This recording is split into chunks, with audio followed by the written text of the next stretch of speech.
সুপ্রিয় শিক্ষার্থী বন্ধুরা, আশা করি সকলেই ভালো আছো এবং নিরাপদে আছো।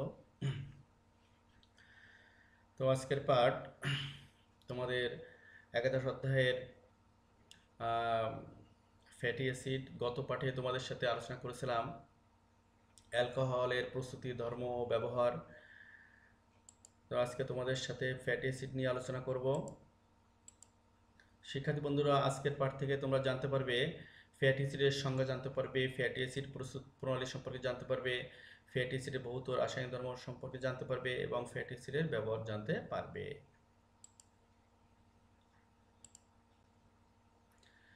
তাহলে আজকের পাঠ আমাদের ফ্যাটি অ্যাসিড।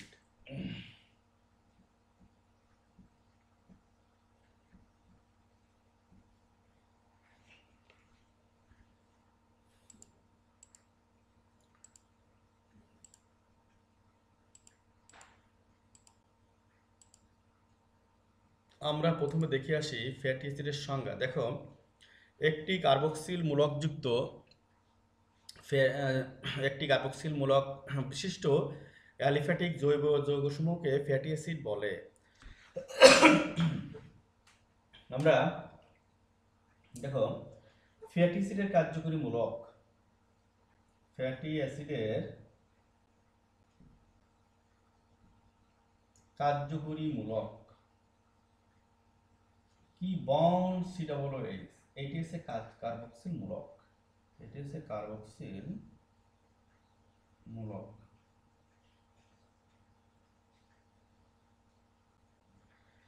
তাহলে কার্যকরী মূলক হচ্ছে বন্ড COOH। আমরা ফ্যাটি অ্যাসিডের সাধারণ সংকেত আমরা কি লিখতে পারি? সাধারণ সংকেত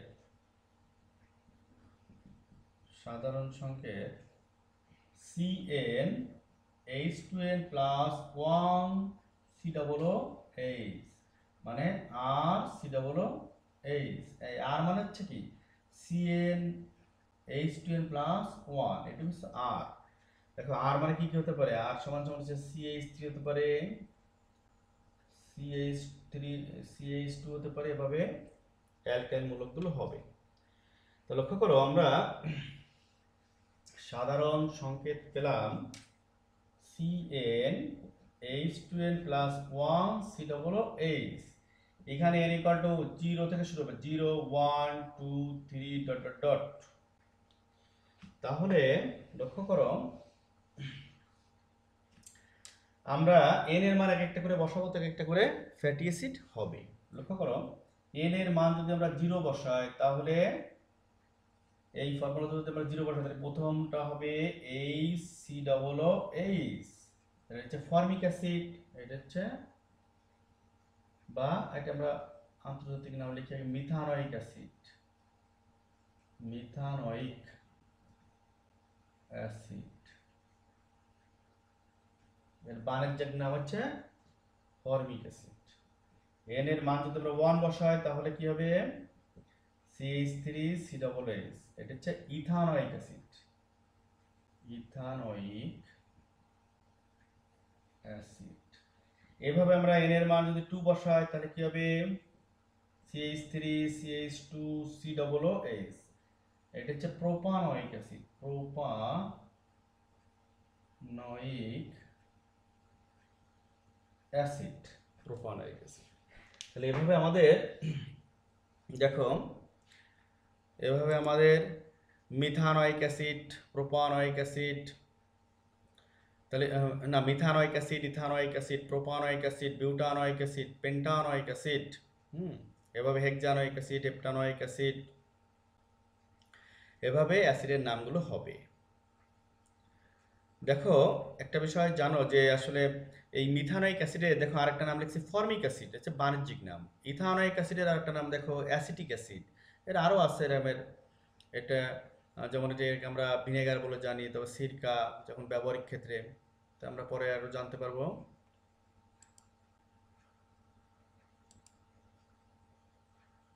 লক্ষ্য করো,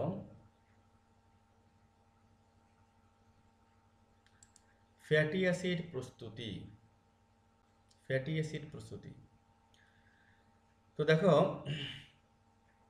আমরা অ্যালকোহল থেকে ফ্যাটি অ্যাসিড প্রস্তুত করতে পারি।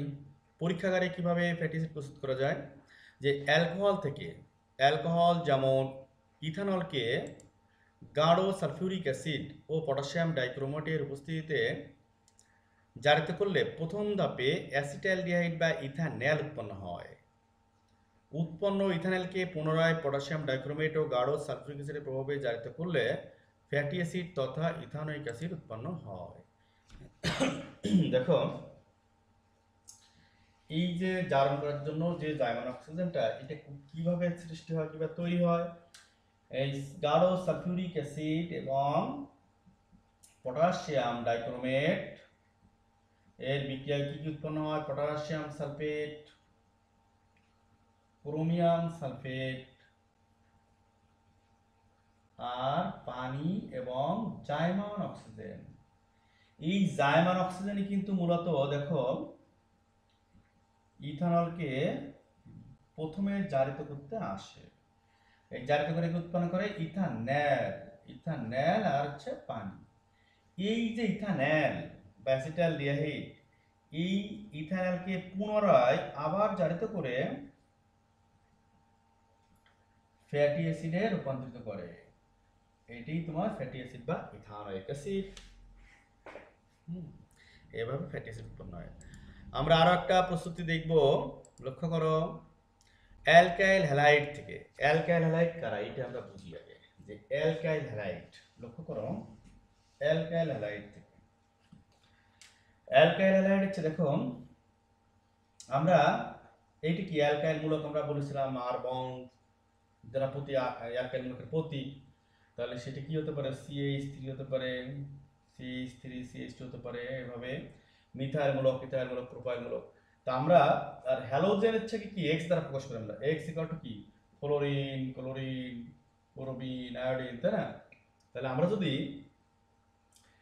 এই CH3 এখানে আমরা যদি ব্রোমিন বসাই, তাহলে কি মিথাইল ব্রোমাইড, মানে এটা একটা অ্যালকাইল হ্যালাইড। আমরা যদি CH3 CH2 Br, এটা কি ইথাইল ব্রোমাইড। তা এটা এগুলো হচ্ছে অ্যালকাইল হ্যালাইড। তা আমরা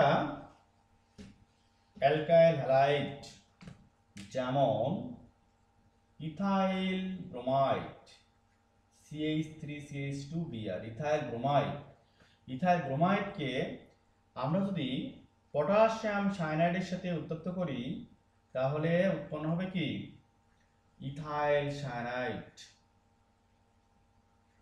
ইথাইল সায়ানাইড আর হচ্ছে পটাশিয়াম ব্রোমাইড, এই ব্রোমিন আর এই পটাশিয়াম মিলে হয় পটাশিয়াম ব্রোমাইড। এখন উৎপন্ন ইথাইল সায়ানাইডকে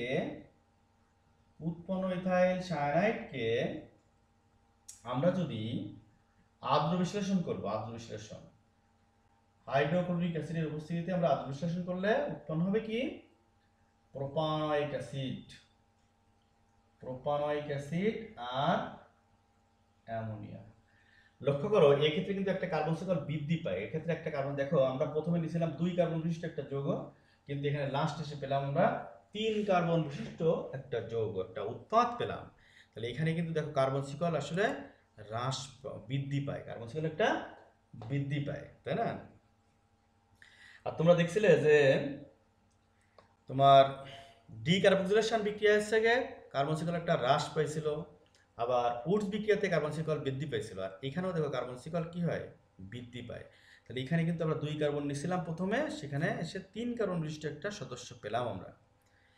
তাহলে এভাবে আমরা ফ্যাটি অ্যাসিড প্রস্তুত করতে পারি। আমরা এখন দেখি যে ফ্যাটি অ্যাসিডের ভৌত ধর্ম কি। দেখো, কম কার্বন সংখ্যা বিশিষ্ট ফ্যাটি অ্যাসিড সময় তীব্র জাজল গন্ধযুক্ত বর্ণহীন হয়, বর্ণহীন তরল পদার্থ। লক্ষ্য করো, ফ্যাটি অ্যাসিড এমনি বর্ণহীন তরল পদার্থ। ফ্যাটি অ্যাসিড তোমরা বাজার থেকে যে ভিনেগার আনো, ভিনেগার, এই যে CH3CH, এই ইথানোয়িক অ্যাসিড, এই থেকে বাজারে আমরা কি ভিনেগার বলে জানি। ভিনেগার হচ্ছে এই ইথানোয়িক অ্যাসিডের এই 6 থেকে 10% জলীয় দ্রবণ হচ্ছে ভিনেগার। তাহলে দেখো এটা কিন্তু ঝাঁঝালো গন্ধযুক্ত, গন্ধ আছে। তোমরা দেখবা বোতলের মুখ খুলে নাকের কাছে নিয়ে দেখবা ঝাঁঝালো গন্ধ আছে। এরা পানিতে, মানে এই ফ্যাটি অ্যাসিড সমূহ পানি, অ্যালকোহল, ইথারের সকল অনুপাতে দ্রবণীয়। সহজেই দ্রবণীয় হয়। তাপমাত্রা কমাতে থাকলে বরফের ন্যায় স্ফটিক তৈরি করে। মানে কি দেখো, এই বিশুদ্ধ ইথানিক অ্যাসিড যদি আমরা তাপমাত্রা কমাতে কমাতে এই 17°C আনি, তাহলে 17°C আনে, 17°C বা তার নিচে আনার সাথে সাথে বরফের ন্যায় স্ফটিক তৈরি করবে এবং দেখতে খুব গ্লেজি হবে। এজন্য কি গ্লাস অ্যাসিটিক অ্যাসিড বলে। আমরা দেখো ফ্যাটি অ্যাসিডের রাসায়নিক ধর্ম। ধাতব ম্যাগনেসিয়ামের সাথে বিক্রিয়া। ফ্যাটি অ্যাসিড যেমন ইথানোয়িক অ্যাসিডকে ধাতব ম্যাগনেসিয়ামের সাথে উত্তপ্ত করলে ম্যাগনেসিয়াম অ্যাসিডের লবণ এবং হাইড্রোজেন গ্যাস উৎপন্ন হবে। দেখো এই হাইড্রোজেন গ্যাস কিন্তু অত্যন্ত দাহ্য। এতে যদি আমরা জ্বলন্ত ম্যাচের কাঠি ধরি তাহলে ধপ করে ধরে ওঠে এবং পপ করে শব্দ হয়। মানে হাইড্রোজেন গ্যাস এত দাহ্য যে একবারেই সম্পূর্ণ বন্ধন ভেঙে যায় এবং দহন হয়, একবারেই ধরে ওঠে। এর জন্য আচ্ছা, আমরা যদি এখানে ম্যাগনেসিয়াম না নিয়ে ক্যালসিয়াম নিতাম তাহলে কি হতো? লক্ষ্য করো, আমরা যদি এখানে ম্যাগনেসিয়াম না নিয়ে ক্যালসিয়াম নিতাম তাহলেও কিন্তু একই ধরনের বিক্রিয়া হতো। তো আমরা ক্যালসিয়ামটা প্রথমে লিখি, দেখো এই লিখলাম, সেক্ষেত্রে একই ধরনের বিক্রিয়া হতো। তাহলে এইটার নাম বলতে পারবে? এইটার নাম কি? এটার নাম হচ্ছে ক্যালসিয়াম অ্যাসিটেট লবণ। ক্যালসিয়াম অ্যাসিটেট লবণ। আর হচ্ছে কি, তাহলে আমরা এটাকে অ্যাসিটেট বলছি কেন? দেখো এই ফ্যাটি অ্যাসিড এইটা বিয়োজিত হয়ে কি হয়? Acetate anion. এটা হচ্ছে অ্যাসিটেট অ্যানায়ন আর H+ আয়ন তৈরি করে, তোমরা জানো। এখন আমরা দেখি আরো একটা ধর্ম দেখি। দেখো ফসফরাস পেন্টাক্লোরাইডের সাথে বিক্রিয়া। ফ্যাটি অ্যাসিড যেমন ইথানোয়িক অ্যাসিড ফসফরাস পেন্টাক্লোরাইডের সাথে বিক্রিয়া করে অ্যাসিটাইল ক্লোরাইড, ফসফরাস অক্সিটাইল এবং হাইড্রোজেন ক্লোরাইড গ্যাস উৎপন্ন করে। আমরা এটা দিয়ে কিন্তু ফ্যাটি অ্যাসিডকে শনাক্ত করতে পারি পরীক্ষা দ্বারা। আরো একটা জিনিস পরীক্ষা করা যায় যে ফ্যাটি অ্যাসিডে যে বন্ড ওয়েজ গ্রুপ বিদ্যমান তার প্রমাণ দাও। সামনের ক্লাসগুলোতে আমরা এগুলো দেখাবো। দেখো ফসফরাস ট্রাইক্লোরাইডের সাথে বিক্রিয়া করে ইথানোয়িক অ্যাসিড কি উৎপন্ন করে? অ্যাসিটাইল ক্লোরাইড এবং ফসফরাস অ্যাসিড উৎপন্ন করে। এ ধরনের আরো অনেক বিক্রিয়া আছে, আমরা দেখব রাসায়নিক বিক্রিয়া। দেখো আরো একটা এইটা একটা গুরুত্বপূর্ণ বিক্রিয়া, এটা একটু বিস্তারিত আলোচনা করি তোমাদের সাথে। দেখো আরো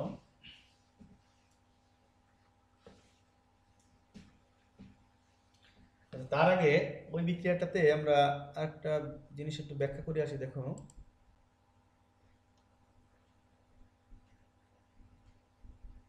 এইখানে একটু জিনিস, একটা জিনিস গুরুত্বপূর্ণ একটা জিনিস আছে। দেখো এই যে এই ফ্যাটি অ্যাসিডে যে বন্ড ওয়েজ গ্রুপ আছে তার একটা প্রমাণ হচ্ছে এই ফসফরাস পেন্টাক্লোরাইড দ্বারা ব্যাখ্যা করা যায়। লক্ষ্য করো, ফ্যাটি অ্যাসিড ফসফরাস পেন্টাক্লোরাইডের সাথে বিক্রিয়া করে এই যে অ্যাসিটাইল ক্লোরাইড, ফসফরাস অক্সিটাইল ক্লোরাইড আর হচ্ছে HCl উৎপন্ন করলো। এখন আমি নিচে লিখে এটা তোমরা দেখতে পাবো না। এই দেখো, তাহলে এই যে ওইস মূলকটাই কিন্তু মূলত এখানে বিক্রিয়া করতে আসছে। এই অংশটা দেখো অক্ষত অবস্থায় এই পাশে আছে, এই যে এই পাশে কিন্তু অক্ষত অবস্থায় আছে। তাহলে দেখো এখানে যদি সম্পূর্ণ COOH গ্রুপ অংশগ্রহণ করতো তাহলে কিন্তু আসলে আমরা কিন্তু এই অ্যাসিটাইল ক্লোরাইড পেতাম না। তাহলে এখানে অংশগ্রহণ করেছে কি? Bond wage group.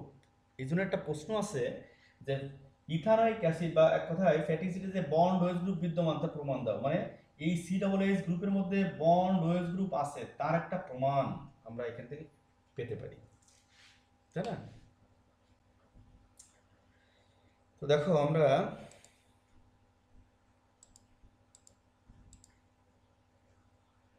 এটা একটা গুরুত্বপূর্ণ বিক্রিয়া, যে এস্টার গঠন বিক্রিয়া। তোমরা জানো যে দেখো এস্টারের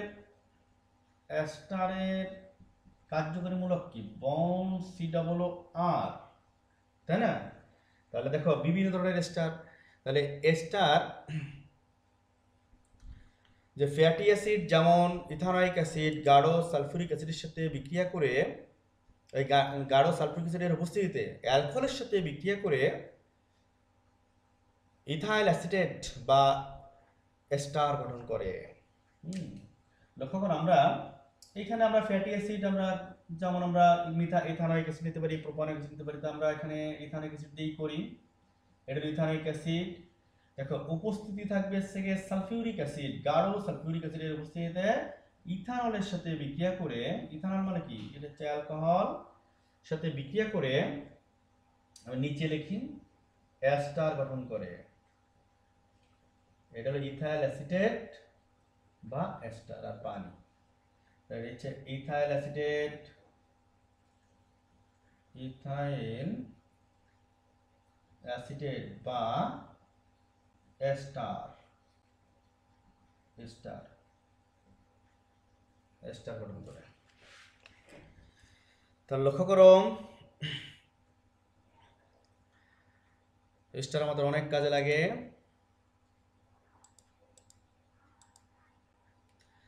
ফ্যাটি অ্যাসিডের রাসায়নিক ধর্ম আরেকটা দেখি, দেখো ক্লোরিনের সাথে বিক্রিয়া, ক্লোরিন গ্যাসের সাথে বিক্রিয়া। যে ফ্যাটি অ্যাসিড যেমন ইথানোয়িক অ্যাসিড ক্লোরিন গ্যাসের সাথে ফুটন্ত অবস্থায় মানে কি অত্যন্ত উত্তপ্ত অবস্থায় মনোক্লোরো ইথানোয়িক অ্যাসিড উৎপন্ন করে এবং এই সেল গ্যাস উৎপন্ন করে। তাহলে এটা হচ্ছে monochloro ethanoic acid. Monochloro ethanoic acid. তাহলে এখানে দেখো কিভাবে এটা তৈরি হচ্ছে, আমরা একটু দেখি বিক্রিয়াটা একটু ভাঙায় দেখি। দেখো এই পাশে যদি আমরা ক্লোরিনটা লিখি CH3COOH, লক্ষ্য করো এইখান থেকে আমরা যদি এখানে এই কার্বনটাকে এখানে যদি এইভাবে লিখতাম, এই হাইড্রোজেনটাকে ভাঙায় দিই, তাহলে দেখো এইখানে এই ক্লোরিন ক্লোরিন বন্ধন ভেঙে গিয়ে এই দেখো এইখান থেকে একটা হাইড্রোজেন প্রতিস্থাপিত হয়েছে একটা ক্লোরিন পরমাণু দ্বারা, প্রতিস্থাপিত হয়ে এইখানে তৈরি হলো এই Cl। আর এই ক্লোরিনটা যদি এখানে আসে তাহলে আমরা এখানে এভাবে লিখতে পারি, এটা হচ্ছে মনোক্লোরো ইথানোয়িক অ্যাসিড। এই ফুটন্ত অবস্থায় এই বিক্রিয়াটা করে।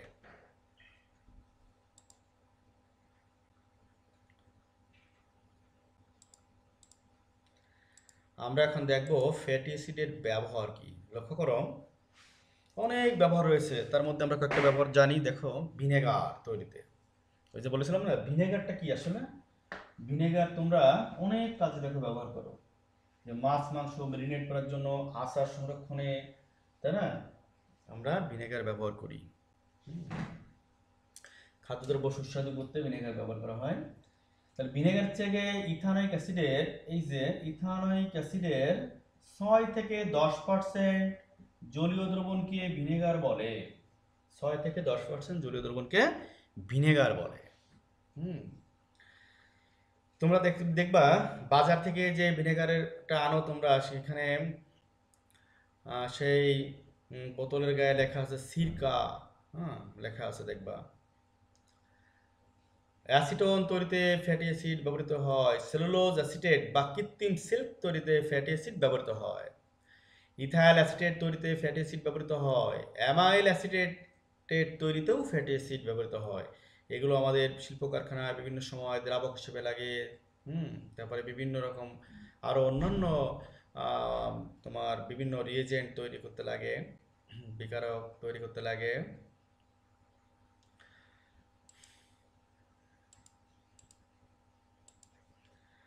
ফ্যাটি অ্যাসিড কিভাবে শনাক্ত করবে? লক্ষ্য করো এই ফ্যাটি অ্যাসিডের মধ্যে আমরা যদি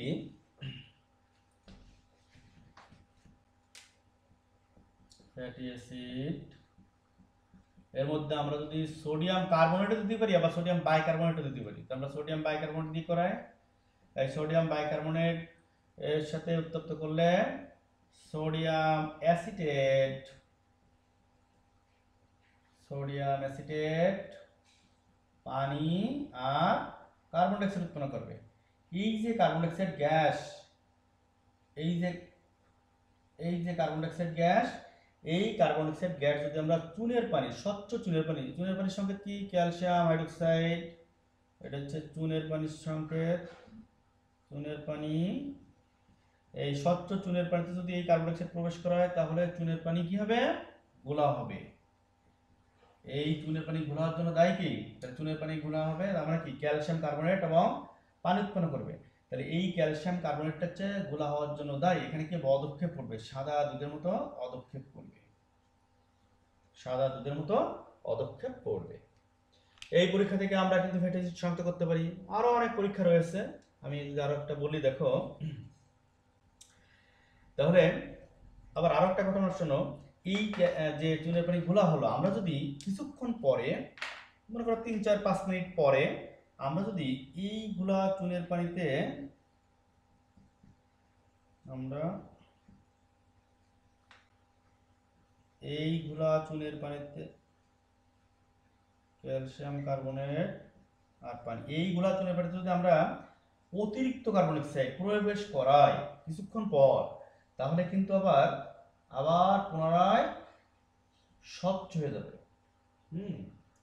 আবার পুনরায় কিন্তু ওই ঘোলা চুনের পানি স্বচ্ছ হয়ে যাবে। এক্ষেত্রে উৎপন্ন কি ক্যালসিয়াম বাইকার্বনেট, ক্যালসিয়াম বাইকার্বনেট উৎপন্ন, মানে ক্যালসিয়াম হাইড্রোজেন কার্বনেট। তাহলে লক্ষ্য করে এইটি কিন্তু পানিতে অদ্রবণীয়, ক্যালসিয়াম কার্বনেট হচ্ছে পানিতে অদ্রবণীয়, আর ক্যালসিয়াম বাইকার্বনেট হচ্ছে পানিতে দ্রবণীয়। যাই দেখো আমাদের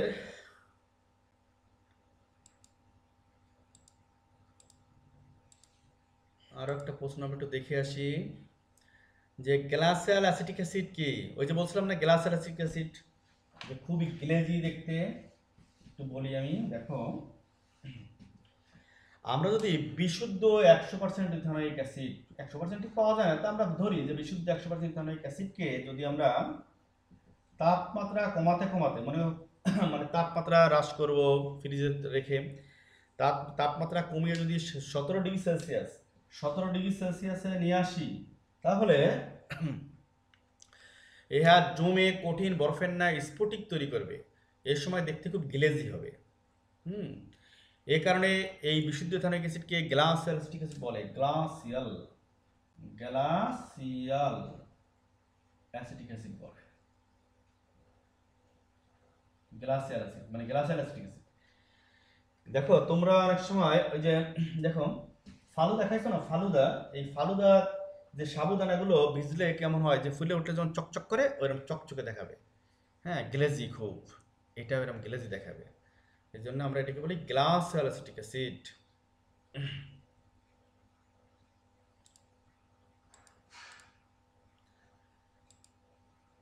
আমরা আর একটা প্রশ্ন দেখে আসি। দেখো যে CH3COOH একটি অ্যাসিড, ব্যাখ্যা করো। যে ইহা একটি অ্যাসিড, আমরা এইটাকে যে অ্যাসিড বলবো কেন? এই যে CH3COOH এটাকে আমরা অ্যাসিড কেন বলবো? ইহা জলীয় দ্রবণে বিয়োজিত হয়ে H+ আয়ন উৎপন্ন করে। এইটা জলীয় দ্রবণে বিয়োজিত হয়ে এই অ্যাসিটেট অ্যানায়ন এবং H+ আয়ন উৎপন্ন করে। আমরা জানি যে অ্যাসিড জলীয় দ্রবণে বিয়োজিত হয়ে H+ আয়ন উৎপন্ন করে, মানে হাইড্রোজেন আয়ন উৎপন্ন করে, তাহলে তারা অ্যাসিড। ইহার জলীয় দ্রবণ নীল লিটমাস পেপারকে লাল বর্ণে পরিণত করে, নীল লিটমাস পেপারকে লাল বর্ণে পরিণত করে। তোমরা শুনেছো যে ক্ষার কি করে, লাল লিটমাসকে নীল করে, আর অ্যাসিড হচ্ছে নীল লিটমাসকে লাল বর্ণে পরিণত করে। তাহলে আমরা কি জানলাম, যে অ্যাসিড, ইহা একটি অ্যাসিড। ইহা ক্ষারের সাথে বিক্রিয়া করে লবণ পানি উৎপন্ন করে, ক্ষারের সাথে বিক্রিয়া করে লবণ পানি উৎপন্ন করে। দেখো আমরা সোডিয়াম হাইড্রোক্সাইড বা পটাশিয়াম হাইড্রোক্সাইড যেটাই নিই, আমরা এখানে কস্টিক সোডা নিলাম, এটাকে আবার কি বলে, কস্টিক সোডা, তাই না? তাহলে কি উৎপন্ন হবে এখানে, যে লবণ ও পানি, তাহলে সোডিয়াম অ্যাসিটেট লবণ আর হচ্ছে পানি উৎপন্ন করবে, তাই না? সোডিয়াম অ্যাসিটেট লবণ পানি উৎপন্ন করবে। তাহলে অ্যাসিড ক্ষারের সাথে বিক্রিয়া করে লবণ পানি উৎপন্ন করে আমরা জানি, এই জন্য এটাকে আমরা অ্যাসিড বলতে পারি। আর একটা বৈশিষ্ট্য আমরা কি বলতে পারি, যে ইহা টক স্বাদযুক্ত হয়, টক স্বাদযুক্ত হয়, তাই না? সব অ্যাসিড কি আমরা বলি টক স্বাদযুক্ত হয়। তাহলে আমরা দেখো শিক্ষার্থী বন্ধুরা, আজকের পাঠ থেকে তোমরা জানতে পারলে যে ফ্যাটি অ্যাসিডের সংজ্ঞা, ফ্যাটি অ্যাসিডের সেই সাধারণ সংকেত, ফ্যাটি অ্যাসিডের প্রস্তুতি, রাসায়নিক ধর্মাবলী, শনাক্তকরণ এবং কেন তাকে আমরা অ্যাসিড বলবো ইত্যাদি সম্পর্কে জানতে পারলে। আশা করি সবাই বুঝতে পারছো। তাহলে আজকের মতো পাঠ এখানেই সমাপ্ত। আজ এ পর্যন্তই। সবাইকে ধন্যবাদ।